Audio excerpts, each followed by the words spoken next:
Hi, I'm Sherry, and welcome to the Eyes Have It. Today it's time for my answers to your questions. So here we go.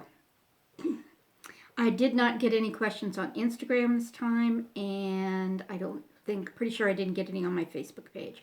So just the YouTube ones. From, my mouth is not working right. From Rhonda Whack. Do you use a lot of things you get in your subscription boxes, or do you feel like me? What the heck am I going to do with this stuff? A little of both. Sometimes lot of stuff in the BoxyCharm, I would say I can probably get some use of. A lot of the stuff I've found, beauty and home related stuff from FabFitFun is so fragranced. And I'm really seriously thinking of letting that subscription go because the FabFitFun, number one, it can be anything. You just really don't know what you're getting. And there's so much stuff because it's like, I don't know, almost $300 worth of product in there. And it's, home stuff, beauty stuff, fitness stuff, all over the place. So, yeah, a lot of that stuff I give away as gifts or put in my giveaway box. I would say more often, in terms of BarkBox, of course, she uses all her stuff. Missy uses all her toys and her treats. BoxyCharm, I'd say I use at least 50%, sometimes up to 75% of what's in my BoxyCharm, and the rest of it goes in a giveaway box behind me for the next YouTube giveaway. So it doesn't go to waste. But yeah, the FabFitFun stuff, yes, a lot of it goes to waste because I don't really use it. All right. Taylor Sisson. I'm not sure how that's pronounced.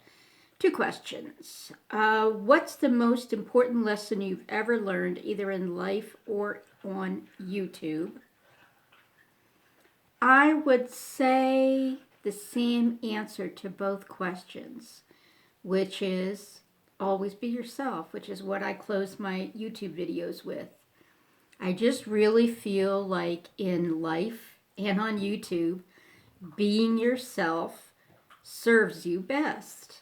You can maybe get farther pretending to be someone you're not. Pretending to be bubbly on YouTube or funny when you're not always feeling bubbly or funny. But really, I think I've had a lot of people say, total strangers to me, mind you, you're a fresh breeze on YouTube or this or that, because I'm just myself and I'm not trying to, of course I'm trying to make y'all happy because, you're my subscribers and my friends, but I just do what makes me happy, and I hope that's going to make you happy too. I don't, go out and do in fact, I don't do most, but there'll be a fad, like 100 layers of foundation or concealer or lipstick or something. I don't feel the need to do what everybody else does. That said, if something cool comes along, I'll think, hey, maybe I'll try that. But yeah, I'm not so much a gimmick person, putting stuff in my subject line that is sometimes not true to get clicks and stuff. It's just not me. I'm just me. And I really think in life it has served me very well to just be myself. The other important thing, the other important side to that, is if you're always yourself, then you always know that the people who are in your life love you or like you for who you really are.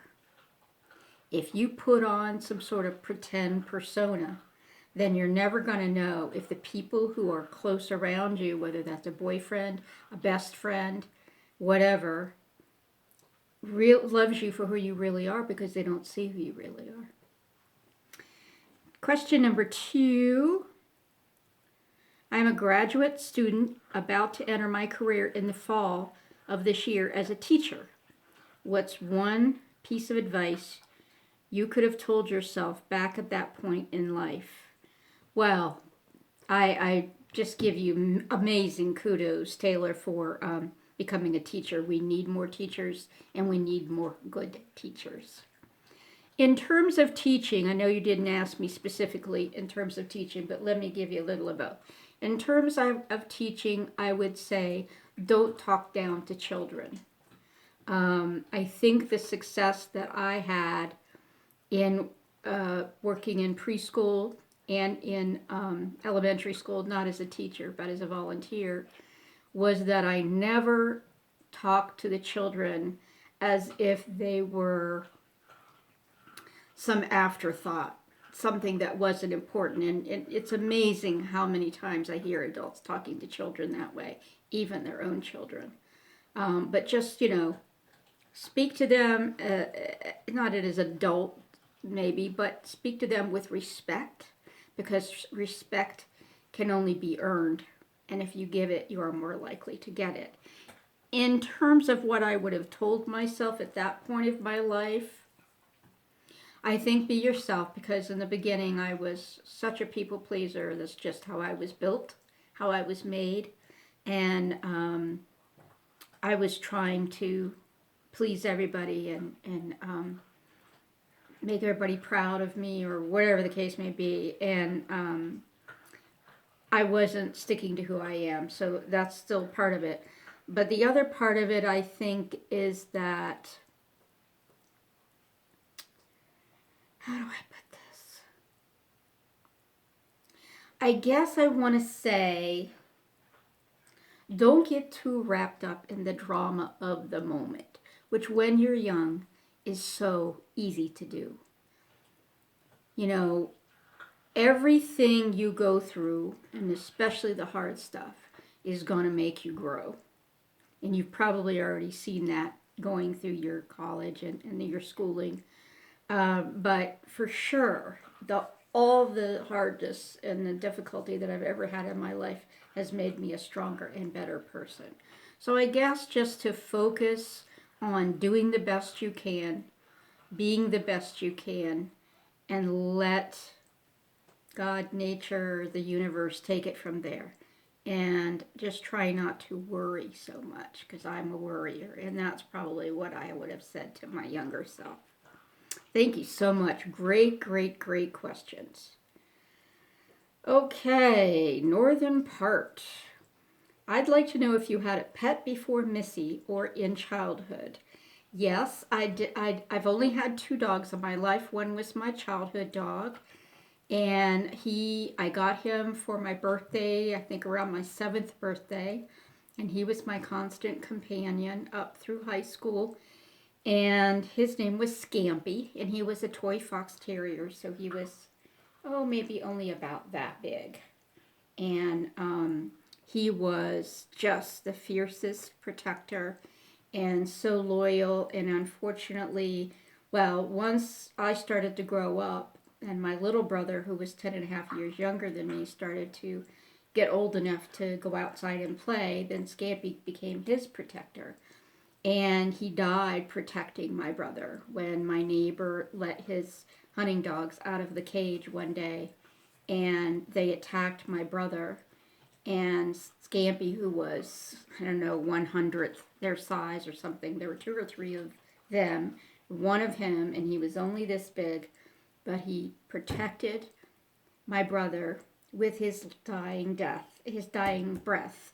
And I'll always be proud of that, and my brother is okay, even if we lost him, because he was a fierce companion.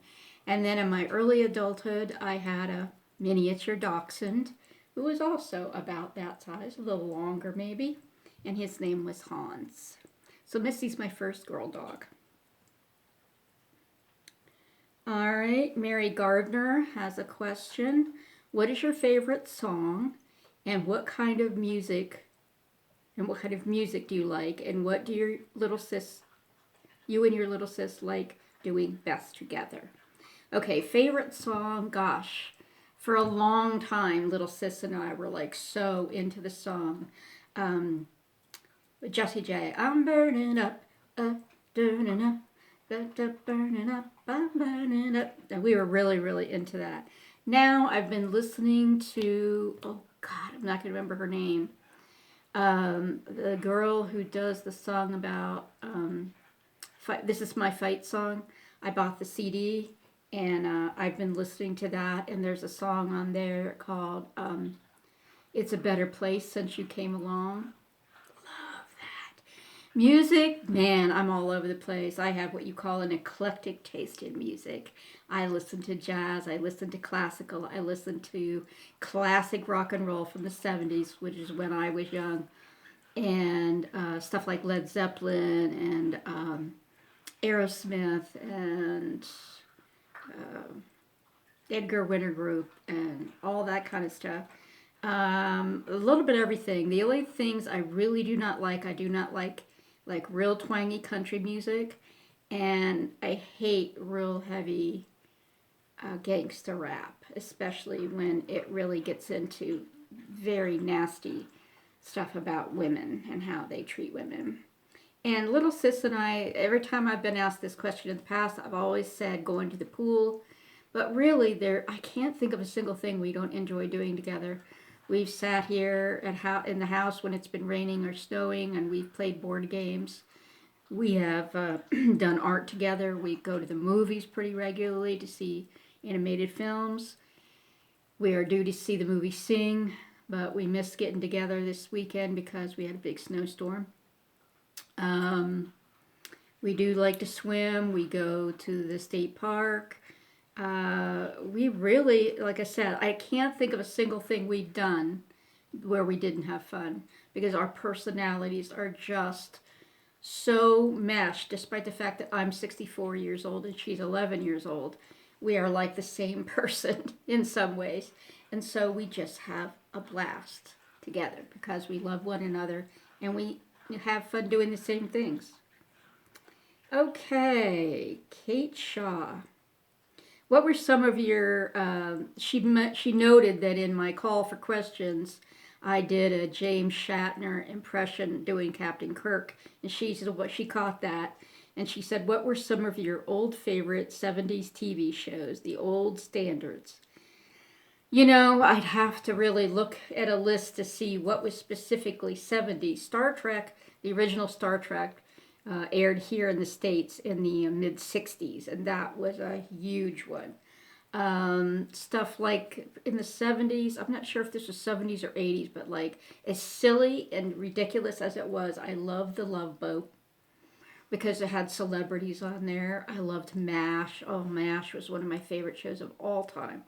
When the MASH finale aired, I was just like a puddle of tears because it was like so sad and just so awful that it was, not going to be on the air anymore. But those are a couple of my faves. Okay. Mrs. Loretta says, I would like to know more about you and little sis. How long have you been friends? Does she live near you? What is your favorite thing for you to do together? I've already talked about that last part, so I'll talk about how long we've been friends and where she lives in relation to me. So she lives probably, I'm guessing 5 miles maybe. So like off season, because we live in a beach resort town, off season I can usually get to her in 10 minutes. On season, because during the school year we meet on Saturdays, because obviously she's in school 5 days a week. And then when she's not in school, we meet on Wednesdays, so that during the summer, when the part of the summer when she's not in school, we can beat some of that traffic. But, like say April, May, into June, she's still in school, and so the traffic can be really bad getting to her and getting back out towards my way.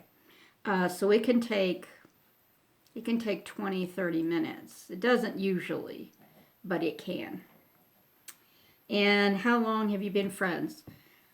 She's 11 now, and I have known her. I met her briefly in preschool when she was probably 4. I was volunteering at the local Head Start preschool, um, and she was a student there, and I was volunteering as a reader in the morning session, and she was in the afternoon session. So I never worked with her in preschool, but we remember meeting each other. We remember, seeing each other's names or whatever. First time she met me, she said, the first time we actually worked together, she said, I remember you. So I was her tutor in school from kindergarten, first, and second. So technically we met in preschool, then kindergarten, first, and second. And then at the end of second grade, she aged out of the tutoring program that I was working with her in. And we both equally felt like this is a relationship that we can't just let go. And so I talked to the head of the program, the volunteer program, the tutoring program, and I gave it some thought. And I called Big Brothers and Big Sisters. I'd never had any experience with them before. And I called them and I said, can you reach out to the family and ask? And she said, no. She said, you can reach out to the family. And then the school said, no, we can't reach out to the family either. So what was decided is that I would write a note and send it home with her on one of our last sessions as her tutor. So I did. And I said in there, we would like to continue our relationship. We have a great mentorship here that I would like to continue, and I would like to be her big sister. If you are amenable to this, please call. And I gave the case manager's name at Big Brothers and Big Sisters and her number. And so, I'm just like on pins and needles, pins and needles, pins and needles. And so 3.5 years ago, almost 4 years ago, her grandmother called the very same day, next day, and called the case manager and said yes. And so we had to do the background investigation on me and all that kind of stuff before we actually became sisters in April of 2013. So that's how long we've known each other. So it would be 3 years, 4 years. So probably it's more than that. So I've known her basically since she was 4, and she's 11 now. Okay, makeup by Shay. Hey, Jen. When do you think you'll be back to 100%? I'm assuming she means my knee. I'm not sure, because in either my call for questions or in another video, I mentioned that I had been sick. Everybody here had been sick. There had been a norovirus going around, and everybody either had the vomits or, some sort of flu-like thing. I didn't have that, but I had 4 days of nausea so bad that, I felt like I was going to throw up all the time, and yet I'd be hungry. It was so weird. I would be hungry. I would get so hungry, and then the minute I ate, I would be nauseous for hours until the next meal. It was weird, but I never threw up. So yes, I'm over that. In terms of getting back to 100% with my knee, everybody tells me 1 year. Isn't that horrible? If I had known that going in, I don't know if I'd have done it. 1 year. I had my doctor's appointment today, follow-up after PT, and I will do a separate video on that because I have a series of surgical updates in a different folder, in a different playlist. So I'll do that separately, but about a year. Sadly.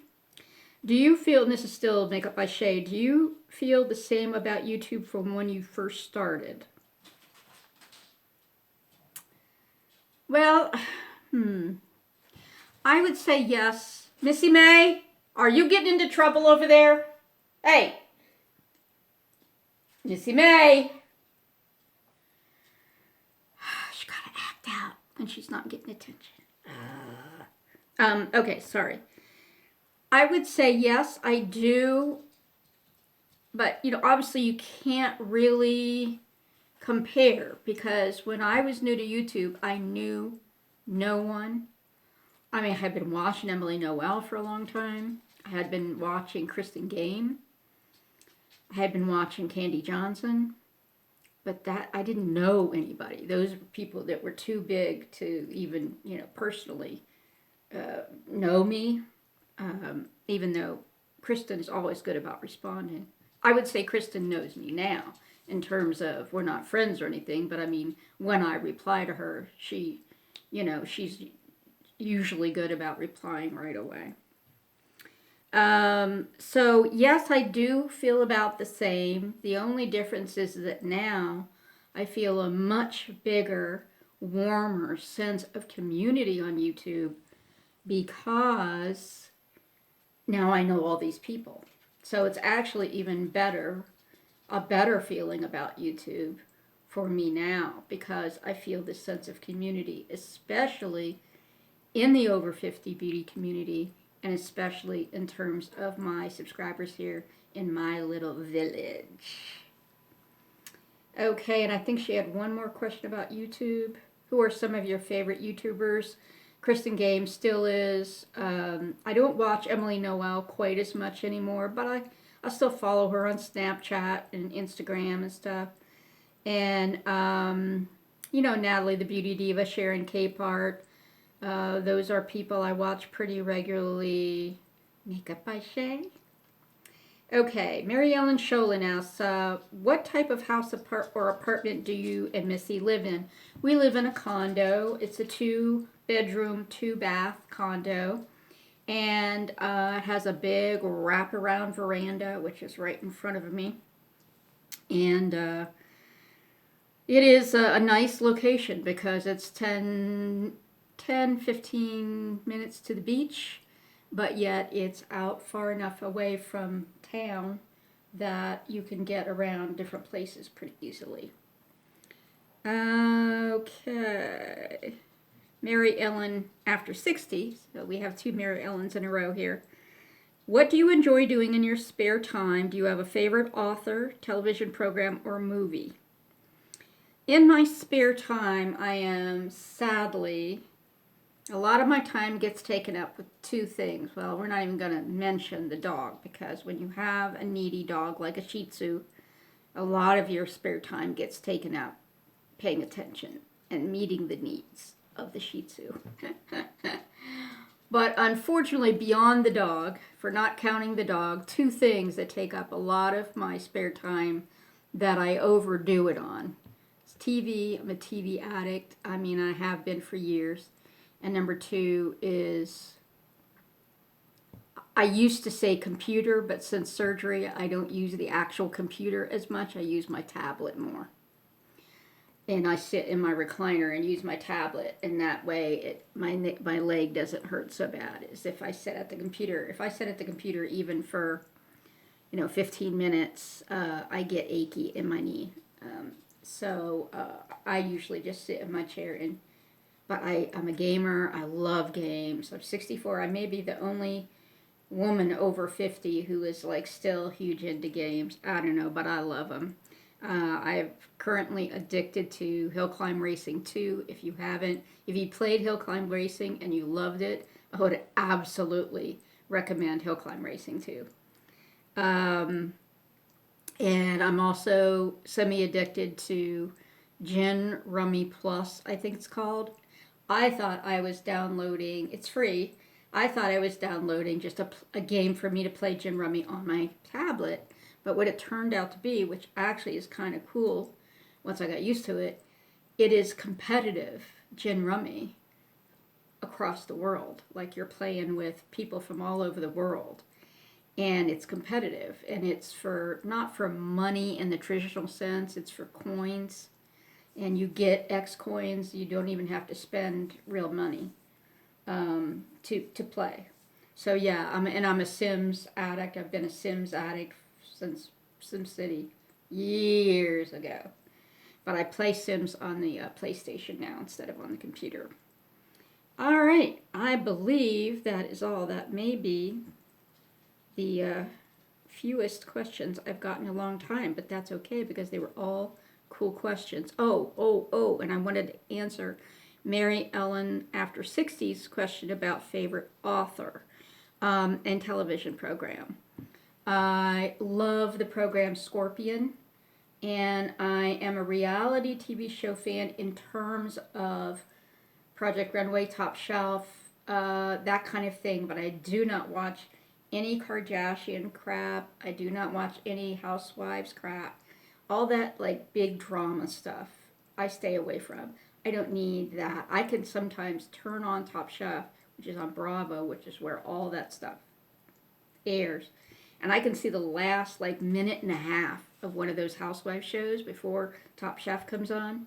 And I'm already just like tight in my chest. It's like I don't have room for that in my life. I just don't. And as far as author, gosh. Kate Atkinson, I absolutely adore. I have only read one book by this author, but I loved the book so much and read it 2 or 3 times back to back.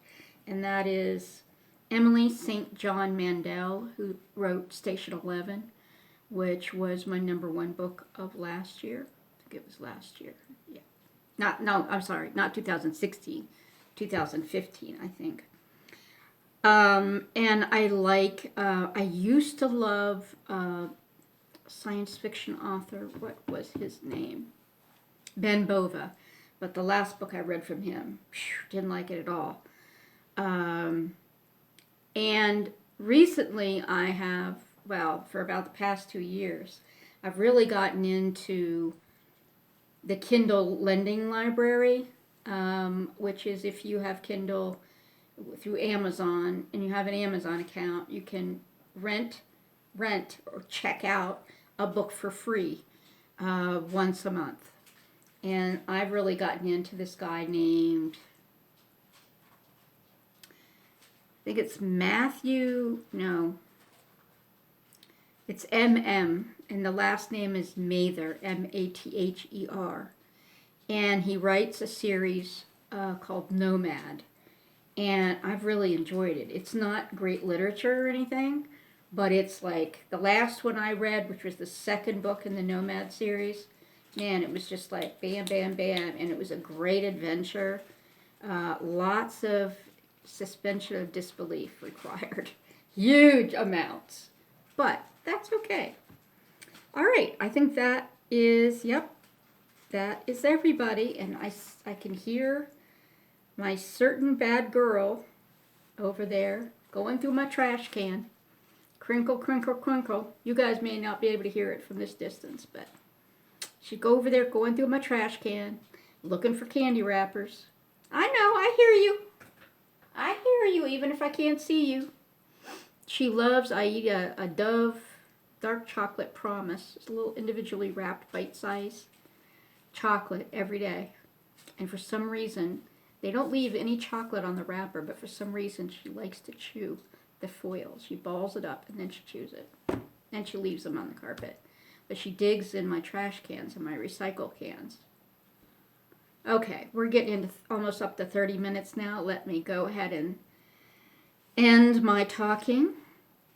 Thank you so much for the questions.